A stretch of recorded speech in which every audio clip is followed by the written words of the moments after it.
Hello everyone, my name is Hunter, or as you probably know me from the internet, Aqua Sloth. Mr. Aqua Sloth. Mr. Aqua Sloth. Mr. Aqua Sloth. Mr. Aqua Sloth. Wait, don't you have a YouTube channel? Mr. Aqua Sloth? Isn't that guy with a YouTube channel? And for the last 10 years, I have been a part-time video maker and full-time day job haver. I wanted to celebrate this occasion of spending a full decade of my life making videos that no one watched, to give you a sort of flip side perspective into what it's like to not find success after years of work and the many changes I had to make along the way to get to where I am now. Also, for those wondering, this is vintage big dog, polar dog fleece with some fuzz on it. Big dog, if you're watching, first and foremost, please sponsor me.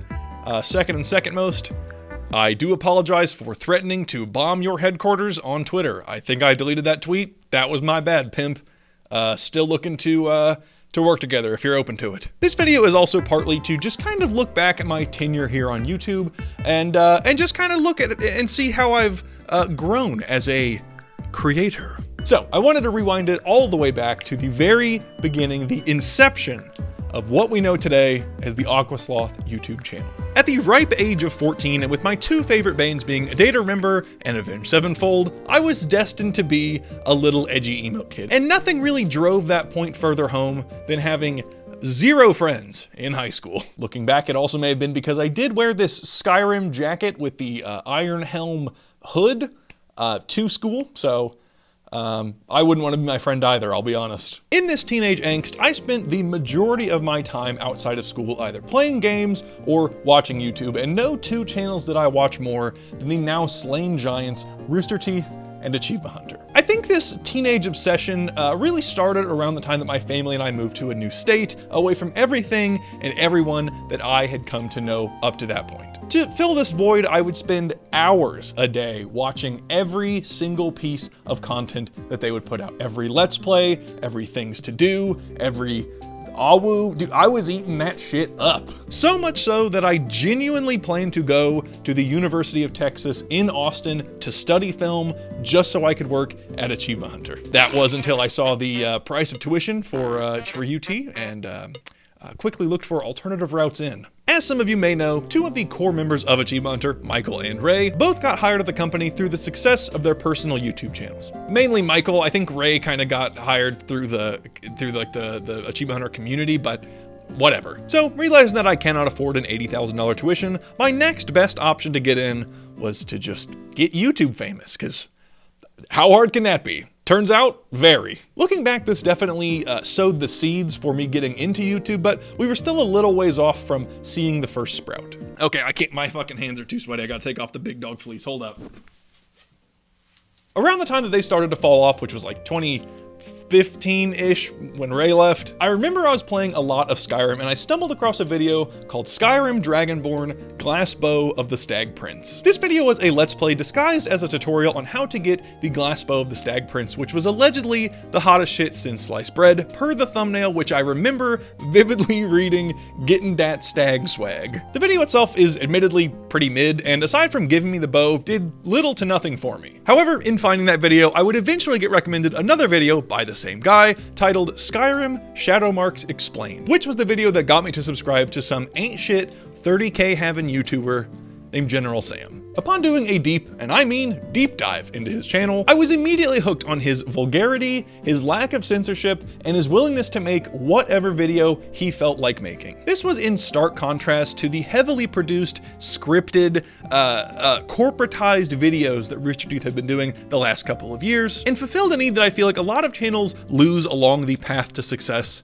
which is relatability. Knowing that this was just one dude fucking around and just making shit that he wanted to make ignited something in me that I didn't know at the time would change the entire course of my life. And I know that sounds so fucking cringe and lame, but this video is what ultimately got me into making videos, which is what I would now label as, for lack of a better term, my calling. See, despite my rugged looks, I have never been good at anything in my life other than being belligerently average. I was a B grade student, a mid-tier worker, and the meat of the Call of Duty leaderboard sandwich.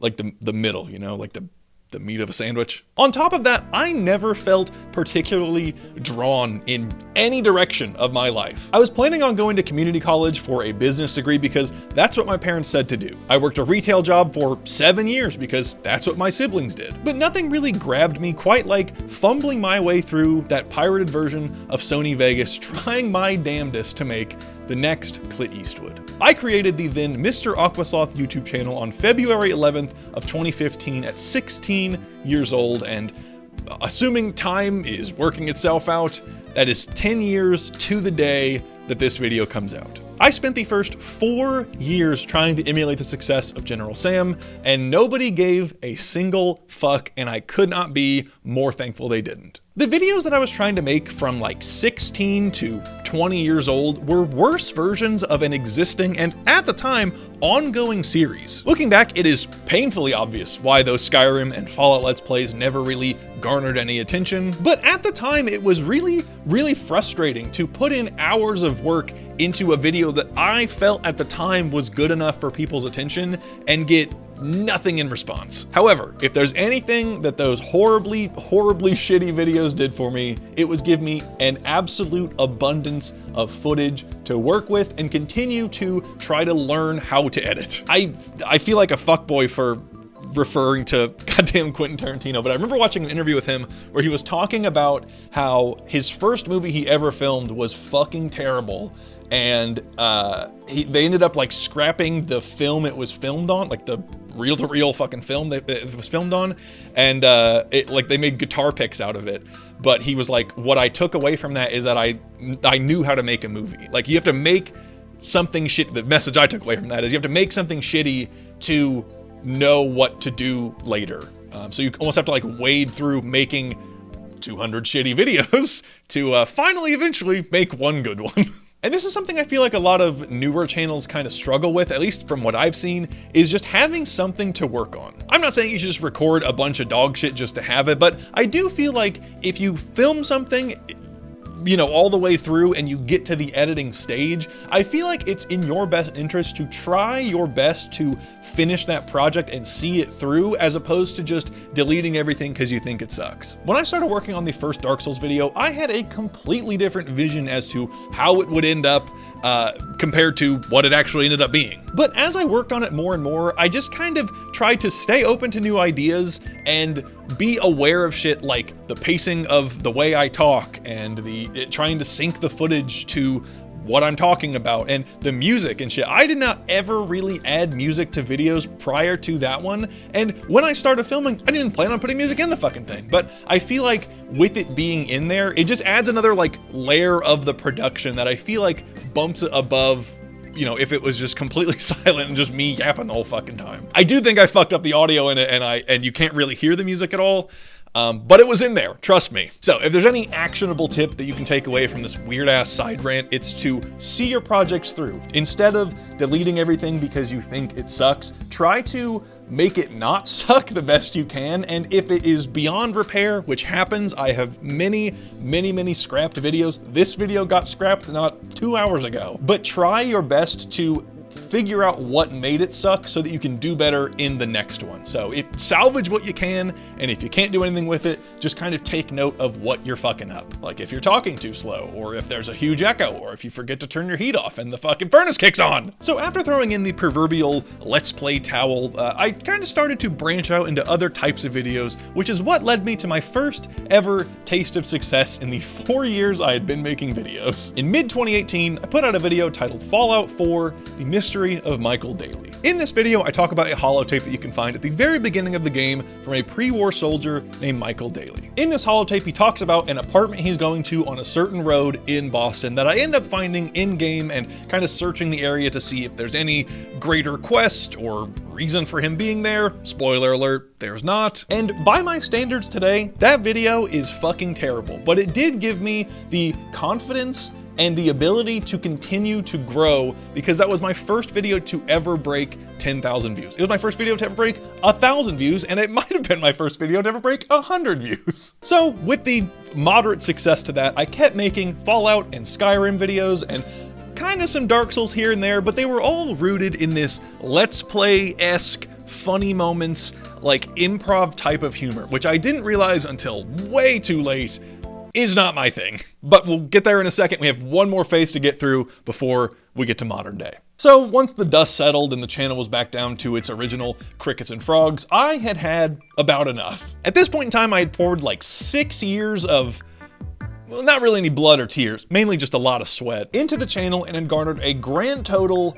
of 240 subscribers. It was time for something new, and in late 2020, that something new finally occurred to me. After shitting on it for literal years, I decided to give Twitch streaming a try, and I was absolutely shocked just how and I was genuinely shocked at how fun it was. So I announced I was taking an indefinite break from YouTube. I nuked every single video on the channel, and I saw pretty decent growth on Twitch. In the first 6 months of streaming, I had already become an affiliate and made more money on Twitch than in the last 6 years on YouTube. I didn't write this down in the script, but there was a point where I think the old requirements to get in the YouTube Partner Program were like 10,000 total views and like some odd amount of watch time or something.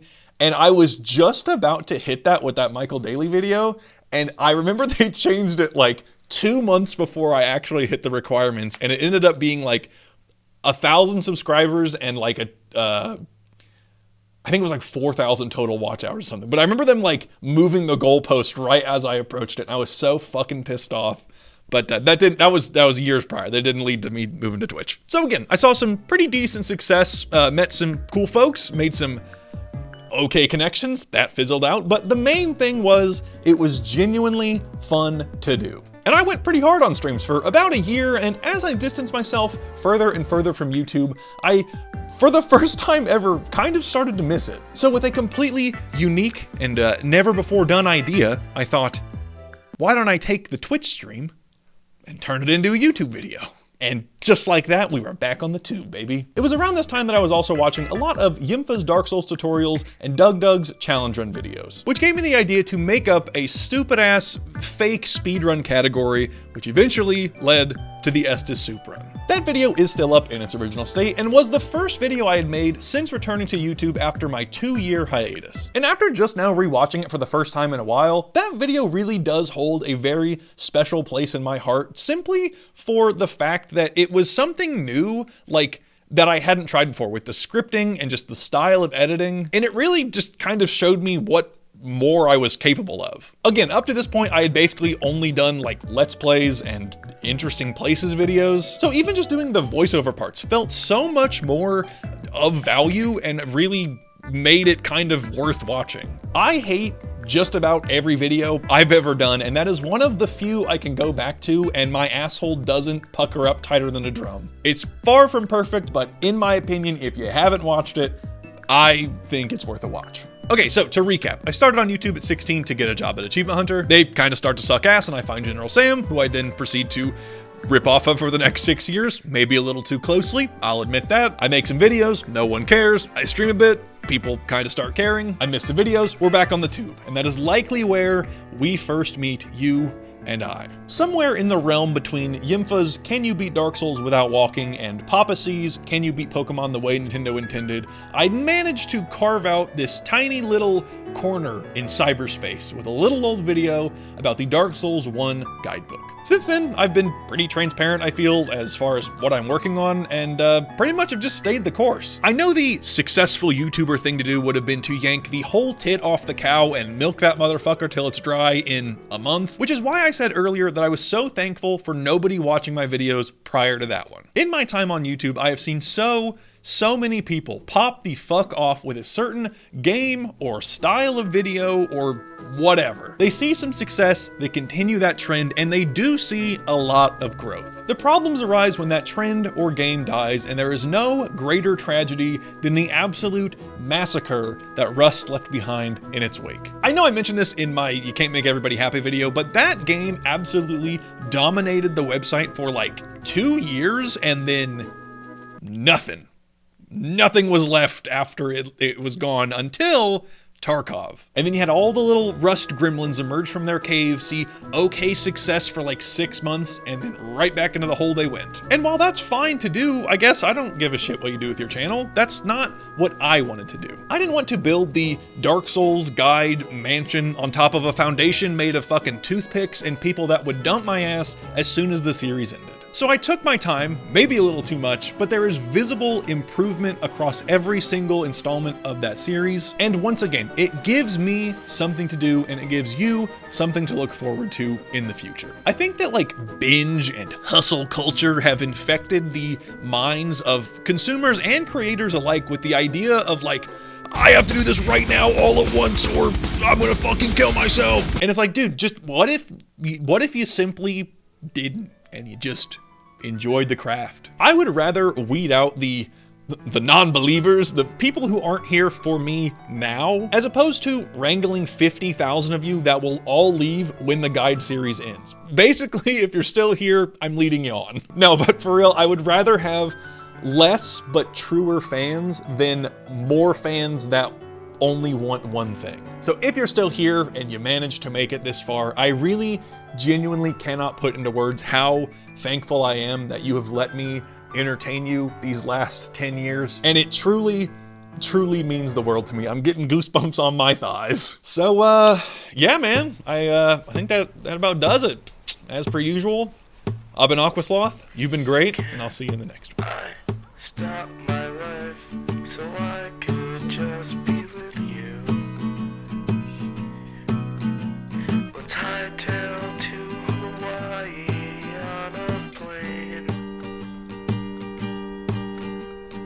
I'll embezzle what's left of my band fund to take necessary action to destroy what I have. Say the word and I'll put my guitar down. I'll be sad, but at least we'll both get paid.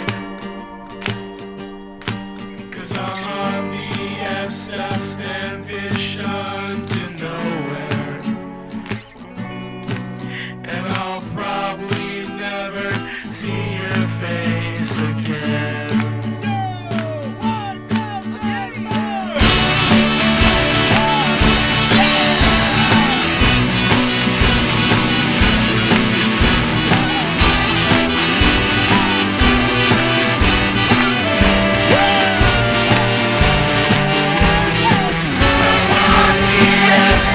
Bullshit dreams to nowhere. And I'll probably never see your face again.